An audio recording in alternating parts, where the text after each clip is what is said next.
पढ़ेंगे महत्तम समापवर्तक, ठीक है। लघुत्तम समापवर्तक, ये देखो बच्चों, हमने पढ़ा है आपको वर्त, हमने क्या पढ़ा है, और हमने पढ़ लिया है आपको वर्तक।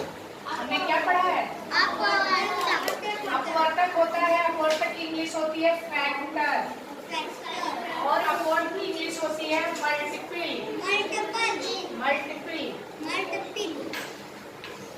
और ये जो अपवर्त है, ये हम, अपवर्त का मतलब होता है गुणज, जो गुणा से उत्पन्न हो। गुणज किसी भी संख्या में गुणा करके जो संख्या हमको मिलती है वह उसकी अपवर्त कहलाती है। 5 का अगर हमें अपवर्त निकालना है तो 5 में किसी भी संख्या से गुणा करके हम अपवर्त निकाल सकते हैं, तो 5 का अपवर्त क्या होगा, 5 में हम अगर 1 से गुणा करेंगे तो 5, 5 में अगर हम 2 से गुणा करेंगे तो 10, तो किसी भी संख्या 3, 4, 5, 6, 7, 8, 9, 10 किसी भी संख्या से गुणा करेंगे तो जो संख्या हमें प्राप्त होगी वो क्या होगी, 5 की अपवर्त होगी, 5 की गुणज होगी। अपवर्त क्या होता है, जो हम गुणा करके प्राप्त करते हैं वो क्या कहलाता है, अपवर्त। सबसे बड़ा अपवर्त किसी भी संख्या का क्या हो सकता है, क्या आप बता सकते हैं, सबसे बड़ी संख्या अपवर्त, सबसे बड़ा अपवर्त क्या होगा, जैसे हम 5 का अपवर्त पूछे, सबसे बड़ी संख्या किसी भी संख्या, तो वो अनंत हो सकती है, कितनी भी बड़ी संख्या से गुणा करेंगे वो उसकी अपवर्त हो जाएगी। लेकिन सबसे छोटा अपवर्त वो खुद संख्या सबसे छोटी अपवर्त होगी, क्योंकि सबसे छोटी संख्या 1 और 1 से गुणा करके हम उसको प्राप्त कर रहे हैं। तो सबसे छोटा अपवर्त क्या होगा किसी भी संख्या का, वो खुद संख्या उसकी सबसे छोटी अपवर्त होगी। तो जो अपवर्त है वो हम गुणा करके प्राप्त करते हैं। अब जरा देखो अपवर्तक क्या है, अपवर्तक का मतलब होता है फैक्टर, मतलब गुणनखंड। हम गुणा का खंड खंड कर देंगे, गुणनखंड, गुणा को हम छोटे छोटे भागों में क्या कर देंगे, विभाजित कर देंगे, खंड कर देंगे। तो जो अपवर्तक है बच्चों, ध्यान से इस शब्द को समझने की कोशिश करो, जो अपवर्तक है वो हमको विभाजित करके बांटने के बाद जो मिलता है वो है अपवर्तक। मतलब अपवर्तक हम भाग से प्राप्त कर सकते हैं, अगर भाग करेंगे तो हमें मिल जाएगा अपवर्तक, और हम गुणा करेंगे तो हमें मिल जाएगा अपवर्त। तब हमें क्या मिल जाएगा, अपवर्त। तो अपवर्तक हमें कैसे मिलता है बच्चों, भाग करके।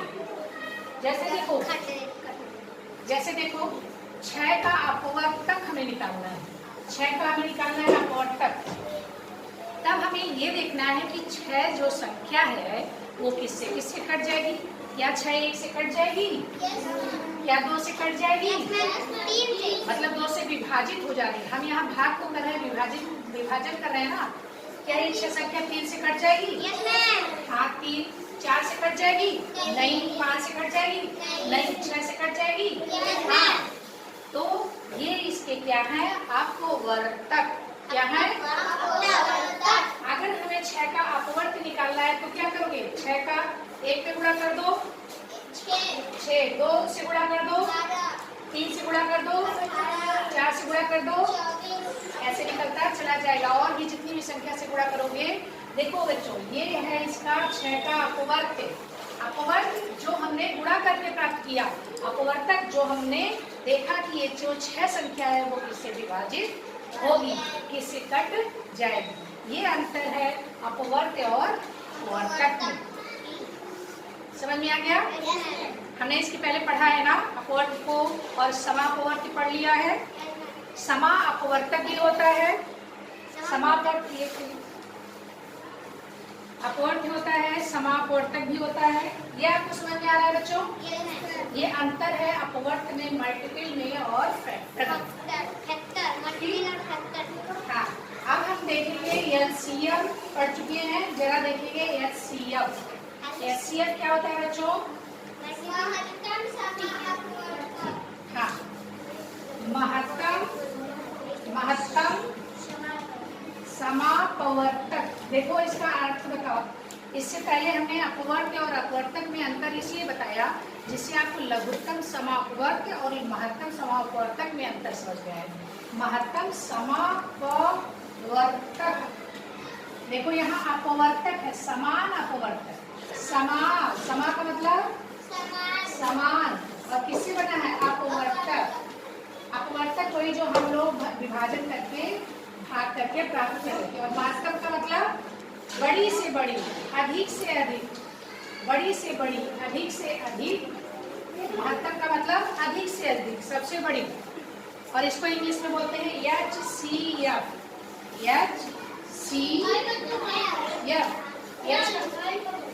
शिवा, H का मतलब बच्चों क्या होता है? हाईएस्ट। H का मतलब हाईएस्ट मतलब सबसे ऊंचा, सबसे बड़ा, सबसे अधिक। और C मतलब कॉमन, वेरी गुड, कॉमन। और F का मतलब फैक्टर। और LCM का क्या था बच्चों? LCM का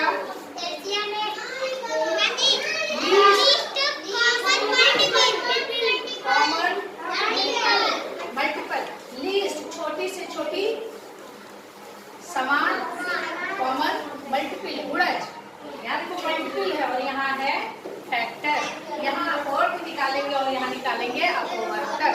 यहाँ फैक्टर करेंगे, तोड़ेंगे, और यहाँ पर गुणा करके हम संख्या प्राप्त करेंगे। ठीक, देखो अब इसका मतलब समझ में आ गया निशा? HCF, highest, common, factor. इसकी परिभाषा क्या है बच्चों? इसकी परिभाषा हाईएस्ट कॉमन फैक्टर, इसका मतलब ये है बच्चों, ये परिभाषा बिल्कुल एकदम याद होनी चाहिए। वह बड़ी से बड़ी संख्या क्या है? वह बड़ी से बड़ी संख्या, बड़ी से बड़ी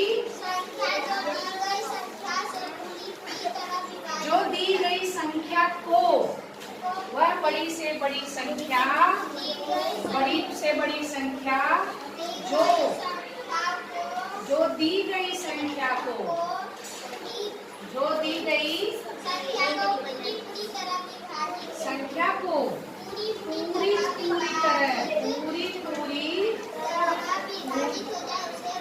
तरह विभाजित हो जा, नहीं विभाजित होता है LCM में, विभाजित कर दे, जो पूरी तरह विभाजित कर दे, वह पूरी तरह विभाजित कर दे, वो क्या कहलाती है?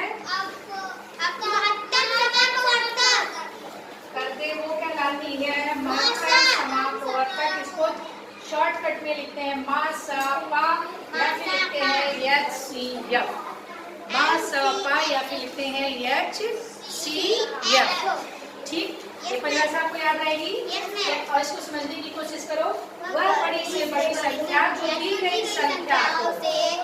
संख्या को काट दे, विभाजित कर दे, पूरी तरह,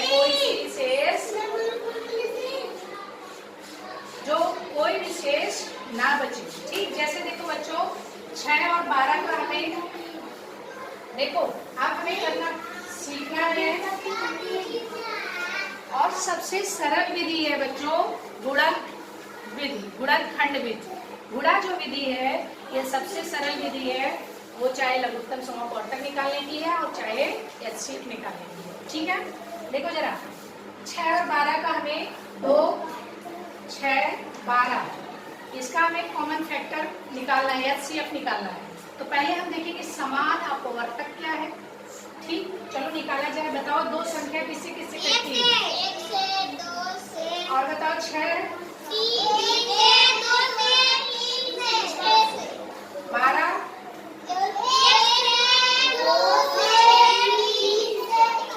1 2 3 6 4 12। ठीक, क्या और भी किसी संख्या से कटेगी? नहीं। अब हमें तीनों में देखना है कि कौन सी ऐसी संख्या है जो तीनों में हो। 2 1 2। तो इसका समापवर्तक क्या है? समापवर्तक, समान मतलब समान पवर्तक, समान अपवर्तक कौन है? 1 है और 2। 1 और 2 दोनों होगा ना, क्योंकि 1 भी है और 2 भी है। हम अभी समान अपवर्तक निकाल रहे हैं। समान अपवर्तक का मतलब समान संख्या जो तीनों में हो। समान अपवर्तक का मतलब ऐसी ऐसी कॉमन संख्या, ऐसी समान संख्या जिससे तीनों कट जाए। क्या 2 से 2 कट रहा है? यस मैम 2 से 6 कट रहा है? यस मैम 2 से 12 कट रहा है? 2 इसका समान अपोर्टक है। लेकिन 3 से क्या 2 कट रहा है? नहीं। 3 से क्या 6 कट रहा है? 12 कट रहा है, लेकिन 3 नहीं कट रहा, 2 नहीं कट रहा है, इसलिए 3, 2, 6, 12 का समान अपोर्टक नहीं है। जो संख्या हमें दी गई होती है हमें इसी संख्या में निकालना रहता है। ठीक है, समझ में आ रहा है? यस मैम तो 12 का हमने अपोर्टक निकाला 1 और 2। अब हमें निकालना है एचसीएफ, महत्तम समापवर्तक। इन्हीं 2, 6, 12 का महत्तम समापवर्तक क्या हो जाएगा? महत्तम समापवर्तक की परिभाषा पहले बताओ क्या है? वह बड़ी से बड़ी संख्या पूरी तरह विभाजित हो जो जाए। दी गई संख्या को पूरी तरह विभाजित करे। अब सुनो, देखो आपने समान अपोर्तक निकाला 1 और 2। अब 1 और 2 में सबसे बड़ी संख्या कौन है? 2। और 2 से क्या सारी संख्याएं कट जा रही हैं? यस मैम 2 से 2 कट रहा है, 2 से 6 कट रहा है, 2 से 12 कट रहा है। यस मैम तो फिर दिक्कत क्या है? इसका एचसीएफ क्या हुआ? 2 कोई दिक्कत? नहीं मैम दूसरा सवाल किया जाए। यस मैम चलिए आप बताइए, वह बड़ी से बड़ी संख्या, सवाल बच्चों ऐसे दिया जाता है, वह बड़ी से बड़ी संख्या, आप लोग बताइए, वह सवाल है, सवाल देखिए, क्वेश्चन है, वह बड़ी से बड़ी संख्या बताइए, वह बड़ी से बड़ी संख्या बताइए, वह बड़ी से बड़ी संख्या बताइए, बताइए जो 6 वही संख्या आ रही है, जो 4, 8, 12, 4, 8, 12 से पूरी तरह विभाजित हो जाए। ये आपका सवाल है बच्चों, विभाजित हो जाए। तो बताइए हम इसमें एलसीएम निकालेंगे कि एचसीएफ? हम क्या निकालेंगे? कैसे पता चला? क्योंकि सवाल में दिया गया है बड़ी से बड़ी संख्या। जब भी किसी सवाल में बड़ी से बड़ी बात हो, अधिक से अधिक बात है, तब हम निकालेंगे महत्तम। और अगर पूछा जाए छोटी से छोटी, कम से कम, तब हम क्या निकालेंगे? एलसीएम, लघुत्तम समापवर्तक। देखो लघुत्तम समापवर्तक, देखो बच्चों इधर देखो। अब 4, 8, 12 का हमें क्या करना पड़ेगा? फैक्टर करना पड़ेगा। चलो करो, निकालो। 4 का 4 किससे कटेगा? 1 से कटेगा, 2 से, 4 से, 8,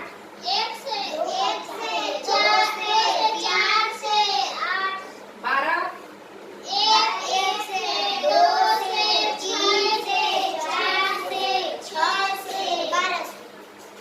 हो गया। अब हमें कॉमन फैक्टर पहले देखना है कि कौन सा है जो सब में है। 1 है, 2 है, 3 नहीं है, सब में 4 है। और कोई संख्या है? अब एचसीएफ निकालना है बच्चों। रुक जाओ, एचसीएफ निकालना है।